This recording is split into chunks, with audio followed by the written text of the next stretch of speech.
That's number one. You kind of reset your painful, tender to the touch. May also same shoulder length and the other.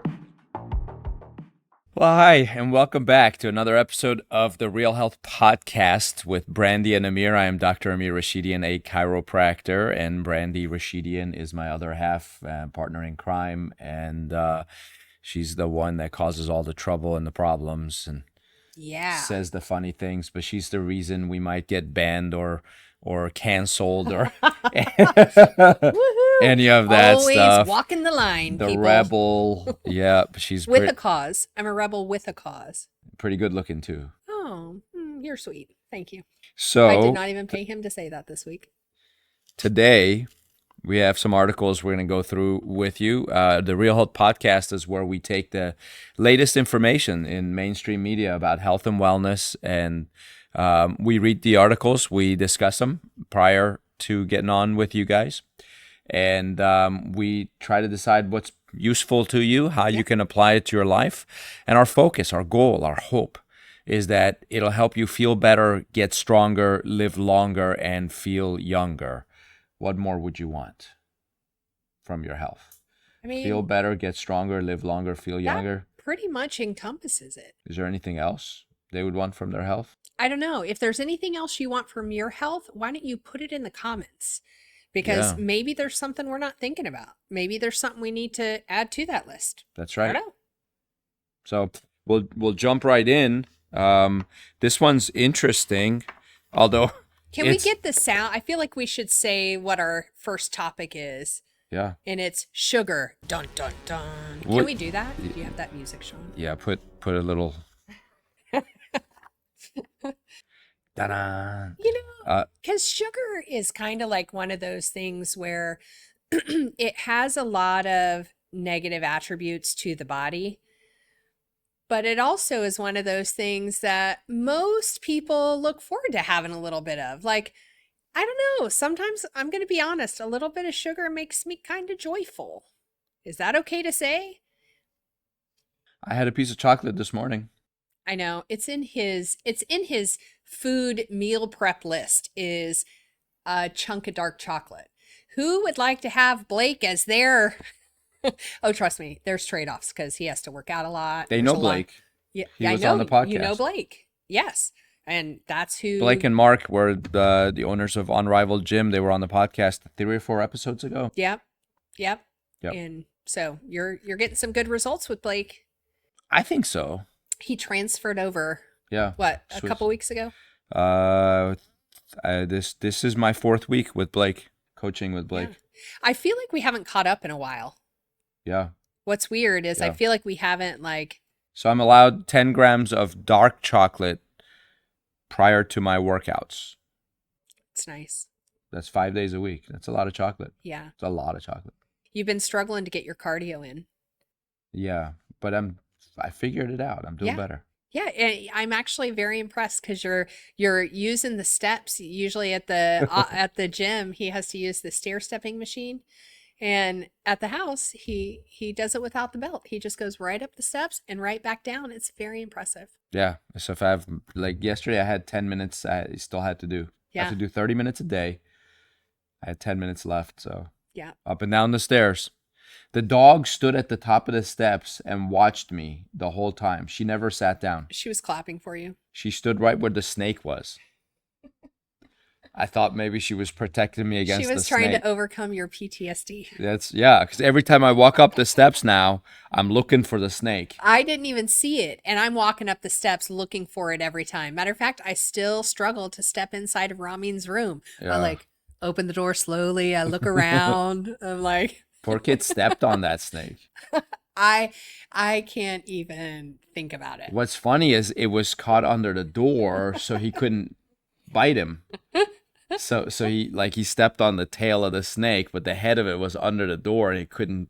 I think the snake probably has PTSD too. Thankfully. Like he got stepped on, stuck under a door, then he hid for 24 hours, and then he's trying to maybe make his way back down, and then you beat him with a shoe, we throw him outside. There was a lot of trauma to the snake. He's too. very resilient. He lived.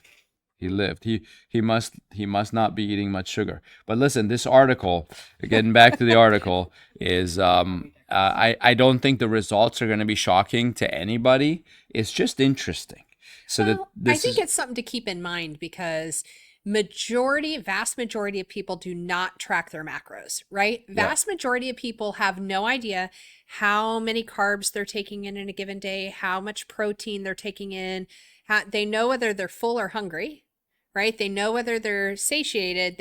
Most people aren't taking in enough water, and they don't even know how much they drank in a given day. So while you won't be surprised, I would probably challenge you to see, where do you fall? Like, how much sugar do you consume in a day?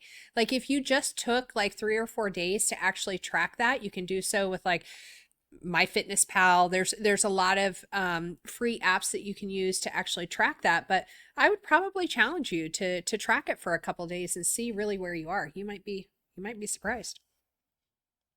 I'm certain they'll be surprised. And sugar feeds a lot of disease processes. So Well, it's like important to know. bacteria love sugar. Yeah. Yeah. Yeast loves sugar too. Yeah. Ladies.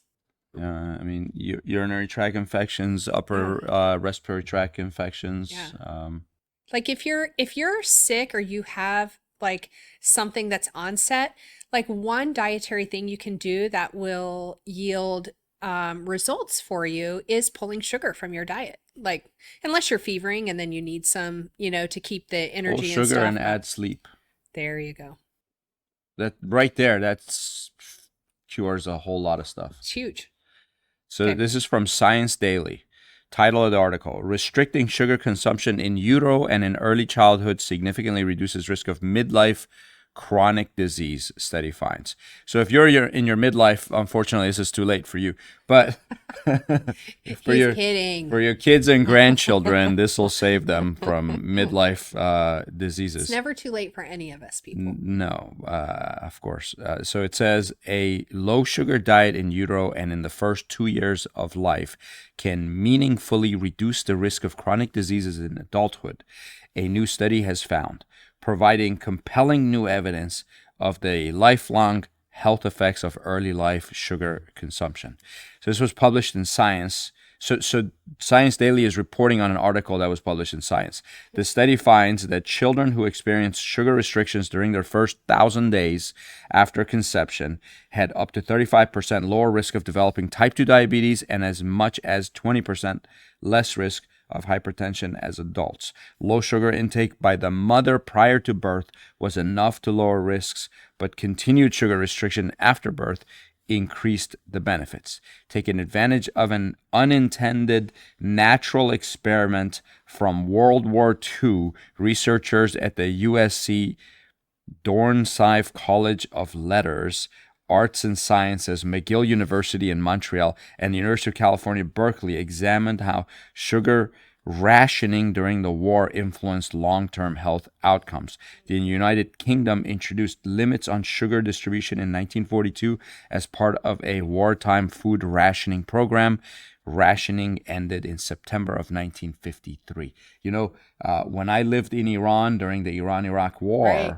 they rationed everything. Right. So we were allowed I think it was 2 chickens a month. Right. And that was the only protein each family was allowed. Right. A truck would pull up to our street, the neighborhood, and all the families would come out. And the truck had live chickens in the back, piled up in crates. And they would, the Sorry. chicken. I was just envisioning walking because I had the benefit of going to Iran several times, and I remember walking down the street and like walking past the chicken store, and there were just dead chickens just hanging in the window because there's not like a Walmart. Yeah. There's not Target. Those things didn't exist there, especially when we were there. So, you would walk down the street and there's the bread store that does this kind of bread. There's the butcher. Yeah, there's you have the bakery. You've got the fruit stands. Right. But I don't think there was beef in the chicken store. He was just a chicken guy. Yeah. You know what I mean? So Right. that was really cool. Oh yeah, they probably have a chicken farm. But so anyways, like it was actually a little strange now that I think it was normal back then. Because when you're a kid, everything's normal. But Yeah. literally, like so many chickens would get killed right there in front of us. Literally, like the streets will flow with the blood of the unbelievers. It's like the blood of the chickens was flowing down the street, literally, like a river of blood from these chickens. We are not saying all chickens are unbelievers. We're not putting all chickens in a box, okay? I mean, I don't speak chicken. I don't know. Sorry. I couldn't help myself. We certainly prayed over them before we ate them. Actually, I think in Iran, the Muslims there, we prayed after we ate. Oh, So you thank God after you eat the food. interesting. But I like it the way we do it here. Yeah. where we actually ask for blessings I from like that. God on the food. You know, I would love to see the stats. When I think of people that survived like World War II, I hear so many stories, and this is like one of the subjects that's really near and dear to my heart. I really don't know why, but I've done a lot of reading and research on World War II. So, and whenever I hear about people, survivors, many of them lived much longer, Mhm. right? Than what Yeah. we even see today for a lot Well, you of look at people. the Dutch famine study, the pregnant women who lived during the famine Mhm. had healthier children. Well, and that's what I'm thinking. I go, the reduction of sugar, their food intake was limited. I mean, probably too much, right? But to see what that hardship in those in that season, in those years, caused, the changes that it caused in their health long term was like, for many, yeah. I mean, I don't think anybody at the time would have tied it to a lack of sugar or, Right. or essentially what fasting is, because that's really, they were forced into fasting. Yeah. But man, Well, I'm always against the one cause, one solution, Well, yeah. one disease theory. I think it's so wrong. You're like, these people are living through, I mean, you know more about World War II than I do. Of course, you didn't know they rationed sugar, did you? So I did. You knew that about the Yes. sugar? Of course. Really? Yeah. Wow, I thought you just learned about the bombs and stuff. No, they Anyways, rationed coffee too. You but- couldn't get coffee. I would have struggled. Yeah, don't touch my coffee. They used chicory. I barely get Not 2 the cups a same. day. So Anyway, going back to this is, what about the stressful times they lived through? yeah, You know, what does that have? How does that affect things? yeah, And you go, but so, maybe the result of the study is cutting sugar during stressful times makes you healthier. right. And I wonder what other parameters those kids had who were being born during the sugar rationing times. Well, I they wonder were. what else they displayed. Maybe Yeah. did they all have bigger muscles? Did they have bigger brains? Did they have better senses of humor? Yeah, a greater amount of resilience, Right. guaranteed. Unbreakable. Mm. So sugar intake during rationing was about 8 teaspoons per day, which is 40 grams on average. When rationing ended, sugar and sweets consumption skyrocketed to about 16 teaspoons or 80 grams per day. Woo. That's still probably low compared to what us Americans eat. Yeah. Notably, rationing did not involve extreme food deprivation overall. Diets generally appear to have been, in fact, within today's guidelines set by the U.S. Department of Agriculture and the World Health Organization, which recommend no added sugars for children under 2 and not more than 12 teaspoons or 50 grams of added sugar daily for adults. Mm. Those conceived or born just before the end of rationing experienced sugar scarce conditions compared to those born just after, who were born into a more sugar-rich environment. Sugar rich. That's funny. Why don't they call it a sweet environment? I don't know. There may What? be some trademark things with Hershey. They probably have to be careful. Oh, yeah. Good old Hershey. While living through the period of sugar restriction during the first 1,000 days of life, substantially lowered the risk of developing diabetes and hypertension for those who were later diagnosed with either of those conditions, onset of disease was delayed for 4 years and 2 years respectively. So there was 30% less chance of getting it. Those who did get it Got it later. got it a lot later. Hmm. In the United States, people with diabetes incur annual medical expenditures of about $12,000 on average. Look at that. That's $1,000 per teaspoon. Wow. I must have had too much sugar. I couldn't do that math. There you go. Really I only fast. want to spend $8,000 on my diabetes, so right now I'm going to eat 8 teaspoons. That is one way to think about it. It's all about the numbers. Further, earlier diagnosis of diabetes means significantly shorter life expectancy, with every decade earlier that a diagnosis of diabetes is made, cutting 3 to 4 years of life off of life expectancy. So if you're diagnosed at 40 versus 50, you're gonna cut 3 years per decade off your life. Adjusting child. That's a lot if you like your family. But again, this is so ridiculous because these are just numbers. But the minute you know you have something like type 2 diabetes, and the minute you start to treat it naturally, the right way, not band-aiding it and covering it up just so you stay alive, but you actually work on fixing the problem. There's many ways, and we're not going to get into that because for each person it should be different, but there are many doctors who can help you fix it, not just put a Band-Aid on it. Anyways, these numbers don't apply to you. So don't be like, oh, so I'm going to live 4 years less than I should have for every 10 years that I live with this. No, that is not true. You right now, just listening to this, you just added 4 years to your life. 100%. Adjusting child sugar consumption, however, is not easy. Added sugar is everywhere. No, it's not. Thank you, FDA. Even in baby and toddler foods, and children are bombarded with TV ads for sugary snacks, say researchers.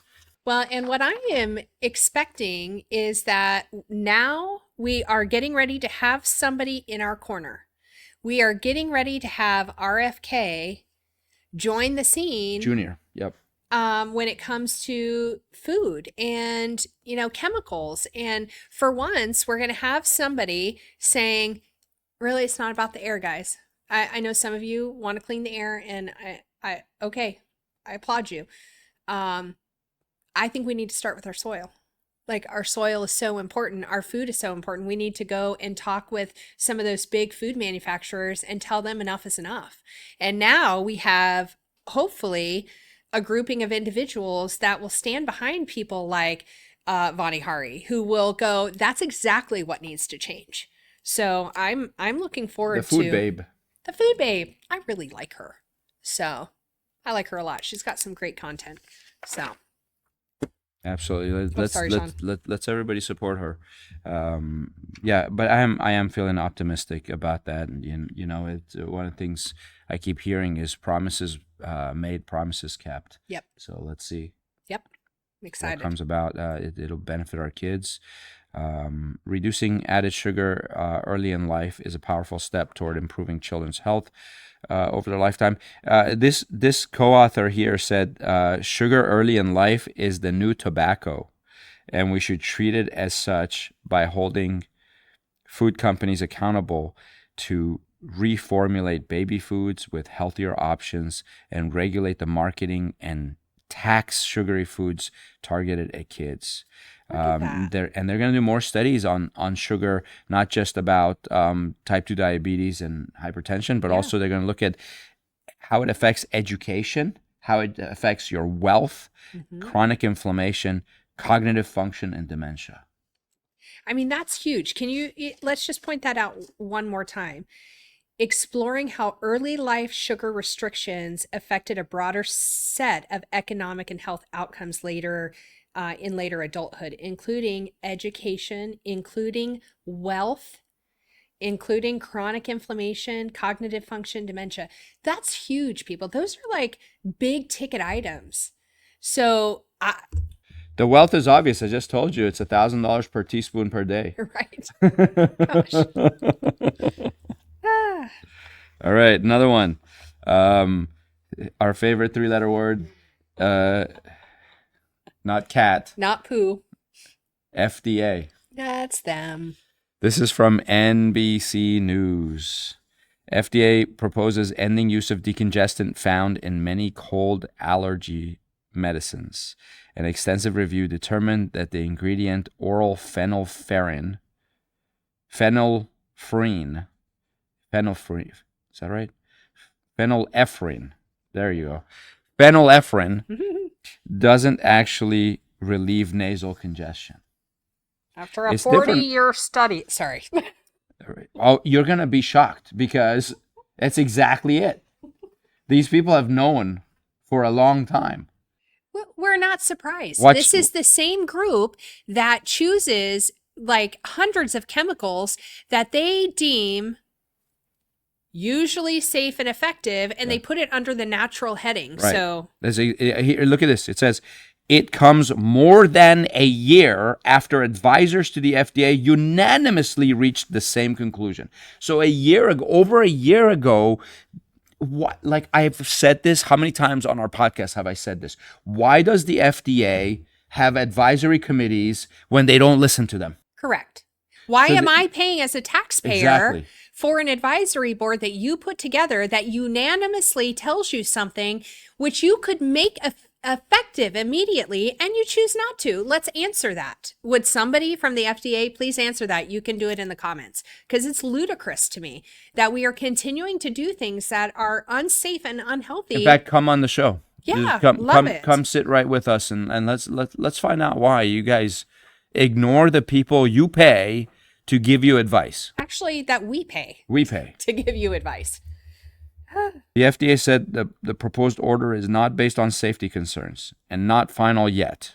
Even now, it's still not final, which means companies can still market over-the-counter drugs containing oral phenylephrine for now. Oral forms of the ingredient, which is found in versions of drugs such as NyQuil, Benadryl, Sudafed, and Mucinex. Okay, so if our government and the agencies that they created to keep us safe are not willing to do their job, this is why we tell you guys that we as individuals need to be our own advocate. You cannot depend on your own tax dollars and the groups that are telling the government that we need to not use these things. They're not listening to them. So now now you can make the choice to not use these products because until they make a decision to change them. By the way, there's plenty of supplements that will do a better job. 100%. Phenylephrine is thought to relieve congestion by reducing the swelling of blood vessels in the nasal passages. So this is what is believed.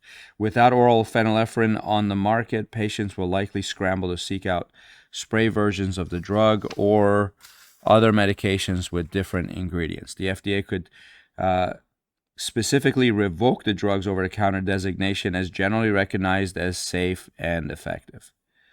The designation typically used for older medicines allows drug makers to include an ingredient in over-the-counter products without the need to file an FDA application. So anything that's described as generally safe and effective doesn't need an FDA application. Right. Meeting of FDA advisors was last year. They failed to outperform. So during the meeting, they discovered that the phenylephrine in these drugs failed to outperform placebo pills in patients with cold and allergy congestions. So that means they gave them placebo and they were less congested, and they couldn't tell the difference between the placebo and phenylephrine. Here's the kicker. Placebo's a sugar pill, isn't it? Sugar. So sugar did better than the decongestant that's generally regarded as safe and effective. You're going to sing the sugar song? Honey, honey. A survey that found 1 in 2 households in the U.S. used an oral decongestant over the last year. Phenylephrine became the main decongestant in over-the-counter cold and allergy medicine in 2006, when sales of another decongestant, pseudoephedrine, Sudafed, were restricted in the U.S. And it was restricted because of people were using it as performance enhancers, right? Pseudoephedrine was moved behind the pharmacy counter because it can be misused to make methamphetamine. I was going to say, I know when I was in Kansas, unfortunately, there's not a lot to do. And so a lot of people get hooked into methamphetamine. You have meth making parties. Well, they're not always intelligent. I mean, I did not attend those parties, but I know that there were several that like built labs in trailers and then buried them underground. But meth does not make you smart. So you know the amount of work it takes to bury a trailer using shovels? I mean, maybe they had farm equipment, I don't know, but yeah. You go, man, can't you put that effort to something legal? You'd probably make just as much money. It blew up, so there was really no one to ask. The one that was on the ground? Yeah. Highly flammable process, I understand. Well, I'm glad they buried it. All right. Moving on. But Sudafed does, because it's ephedrine, it's basically adrenaline. It does increase performance enhancement, because I know a lot of athletes were using it. Right. That just became less of an issue than methamphetamine. But anytime, that's why desiccated adrenal dries up your sinuses, because anytime you throw adrenaline in the system and you increase the sympathetic response of the body, you stop some of that immune response. Which is also why one of our favorite supplements that has that in it helps relieve those symptoms of, which is fantastic. And if you'd like to know what those supplements are, you can always ask us in the chat. You're welcome to call the office. We have a great system survey that we can use to help you determine what you're missing or lacking. For the record, the body does not require chemicals to fill deficiencies. Food typically is what the body likes. So. Yep. So no one has a deficiency of phenylephrine. Nope. No deficiency of that. Nope. Okay. Good. That's nice to know. Well, or it's a deficiency that we want. There's a toxicity of that, but there's no deficiency of that. Correct. All right. This is from News Medical Life Sciences. Unexpected benzene levels in popular acne and rosacea products. Now, this is a big one. Because teens and adults alike suffer from acne, and there's a lot of products and chemicals on the market to help remedy this, because this physical ailment really affects people emotionally and mentally. Yeah. And so, we will do whatever we can so that we look good and feel good. Right. Well, not anything, because you all are not all in the office, and that's one of the things that helps you look good and feel better. But we will jump at these chemicals for our kids, so that they're not embarrassed. A lot of people think if you're not putting it in your mouth, it's safe. Correct. What a misnomer! Your skin is your largest organ, and it only takes a few minutes after applying something onto the skin for it to get into the bloodstream. It's pretty sad. Yeah, your skin even absorbs different frequencies of light, like UV light, red light. Mm-hmm. There's some invisible light frequencies, and they all have an effect on the cells in the body. Sound vibrations. Oh yeah. I sent you that video. You haven't watched it yet. There's There's a guy who cures cancer with sound vibrations. Funny enough, I've been reading and researching that nonstop frequencies, and so maybe we'll have an article come out about that we can present to you. We'll definitely do one. But with this one, it says investigators have determined that a substantial portion of topical benzoyl peroxide (BPO) acne and rosacea treatments currently on the market are unstable and contain unacceptably high levels of benzene, a known human carcinogen. Degradation of these products and formation of benzene appear to occur when sitting on shelves at room temperature, at elevated temperatures, and when exposed to ultraviolet light, representative of sunlight. This was they saw this in the Journal of Investigative Dermatology, and Medical Life Sciences is reporting on it. The study also showed that in addition to elevated temperatures expected during use and transportation, exposure to UV light at outdoor levels is another concerning mechanism through which BPO drug products degrade into benzene, and one that appears to occur more rapidly than heated storage and transportation conditions. These products are frequently used by consumers over extended periods of time, thereby likely increasing their exposure to benzene. There's no safe level or duration of exposure to benzene.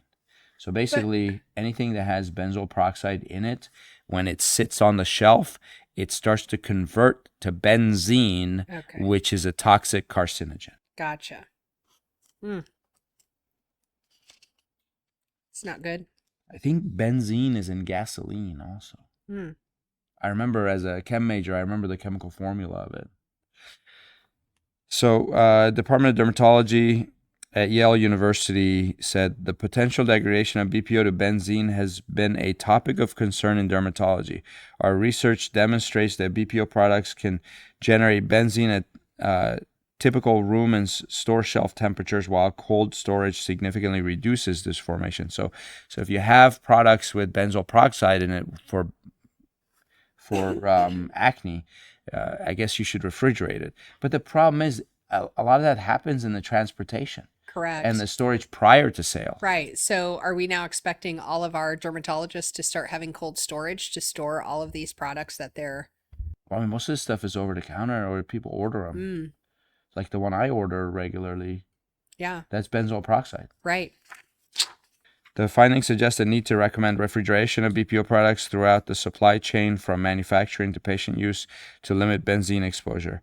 Until formulations are developed to prevent benzene formation, refrigeration may serve as a practical solution to minimize unnecessary exposure. So, which is interesting because they all know that this is happening, but no one ever says anything. You know, if all these dermatologists know already that this happens, they don't say anything. Right. BPO is a diacyl peroxide with bactericidal activity used in topical drug products up to 10% concentration available through prescription or over-the-counter for treatment of acne and rosacea.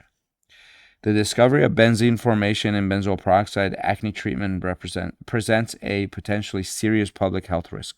Our research demonstrates that these products, widely used by consumers of all ages, can potentially contain generate concerningly high levels of benzene, particularly under common environmental conditions.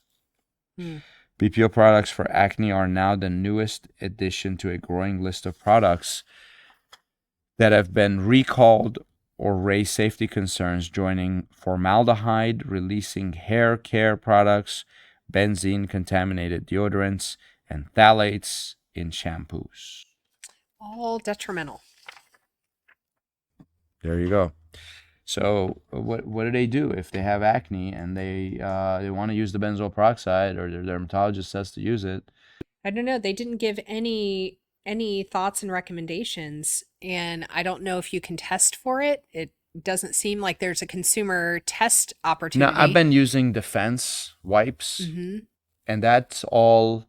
What's the essential oil that's in that? I think it uses tea tree Tea which tree is oil. melaleuca. Yeah, so there's a lot of it's just, and then do you remember we had Rosemary is another Dr. one. John Hess recommended evening primrose oil, right? And they come in little gel caps. We used to put a little pinhole, like you would with vitamin E oil. yeah, when you squeeze were out the oil and rub it on my acne. It actually made a difference. It did. So those there's no benzoyl peroxide in those. Those are natural. So look for essential oil type natural wipes and soaps. I use Defense soap now as well. Yeah, Defense is very good, and it's a more natural product. Dr. Cole told me to use that. Witch hazel. Dr. Cole is our newest associate doctor in they the use practice. Defense wipes a lot in like any type of MMA Wrestlers floor do it, work, yeah. because you're on the floor where feet and all kinds of sweaty body parts have been. And so that's a really good product to be able to kill that bacteria and whatnot. So there you go. There you have it. We were going to talk a little bit about tuna fish and mercury in tuna. I think we'll postpone. And bottom line is mercury is bad. But if you don't eat too much tuna, you're okay. Probably eat one serving. Now, if we have time down the road, we may touch into that a little bit more. There was a couple of controversial things in the article we'll talk about. Fall daylight savings time changed, and so days are shorter now. Less sunlight. Temperatures are going down, so people are getting depressed. Yeah, I think we need to do a whole podcast episode dedicated to talking a little bit about what some of these depressive mood disorders are. We can go through some of those, talk about seasonal affect, and also talk about some practical things that we can all be doing to combat that. When any of us don't have enough sunlight, it affects our mood and emotions tremendously. Not all of us knew that. And so some people can eat sugar. Like, you get joy from sugar. Yeah, just a little bit. That's why Halloween is right before the time change. So you get a ton of sugar. Get you through. You just eat lots of sugar during the fall. Season. So you stay joyful. We're not advocating that. Yeah, that's called sarcasm. I'm not that bad. You've gotten really good at your sarcasm over the years. Learned. You've been taught by the master. I don't like sarcasm. Well, it's not in your culture. It's not my favorite. I can tell you when I don't enjoy it is when my children use it against me. Oh, yeah. Well, there you go. In like sensitive moments. Sarcasm is evil. No, it's not. It is. It is not. There can be good sarcasm. Sarc means flesh. It's ripping the flesh. Okay. Yeah. Anyways, moving on. So that's our episode for today. Hopefully you enjoyed it. Hopefully you maybe were reminded of a few things regarding sugar and so on, and some products. And maybe we'll do some information on mental health and I think that'd be good. And how to stay upbeat, positive, happy. We should probably tell some jokes during that episode. Are we going to bring somebody on for that? I don't know. Think about it. You got a few jokes. Oh, yeah. Maybe we'll bring on a comedian. That would be fun. Let's find a comedian and bring... We have one from our church. Yeah.